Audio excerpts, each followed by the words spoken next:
चलिए इतिहास के उन पन्नों को पलटते हैं जो अक्सर हमारी नज़रों से ओझल हो जाते हैं।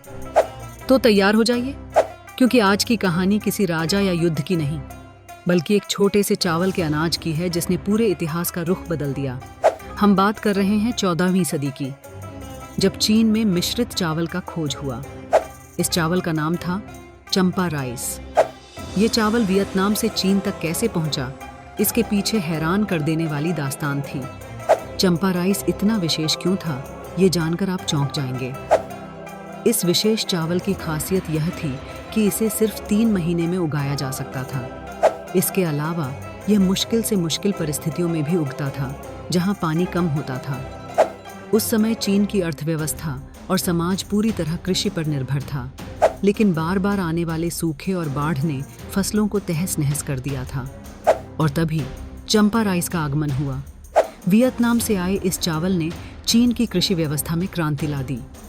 इसके कारण किसान एक साल में 2 बार फसल लेने लगे, जिससे माइग्रेशन रुक गया और खाने की कमी खत्म हो गई। इस चावल ने केवल खाद्य समस्या का हल नहीं निकाला, बल्कि शहरीकरण की गति को तेज कर दिया। इससे चीन का समाज और समृद्ध हुआ और वे नई तकनीकों और व्यापार पर ध्यान देने लगे।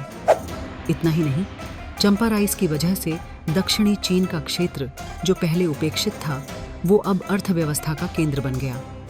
चंपा राइस के खोज ने सिर्फ लोगों को जीने का सहारा नहीं दिया, इसने संस्कृति, व्यापार और शिक्षा के नए रास्ते भी खोले। तकनीकों का सुधार हुआ और चीन ने दुनिया की सबसे बड़ी सभ्यताओं में से एक बनने की यात्रा शुरू की। तो दोस्तों, क्या आपने कभी सोचा था कि एक साधारण सा चावल का अनाज ऐसा प्रभाव डाल सकता है? यही इतिहास का असली जादू है। छोटी चीज़ें बड़ी क्रांतियों का आधार बनती हैं। सोचिए, अगर चंपा राइस न होता तो क्या चीनी सभ्यता इतनी समृद्ध होती?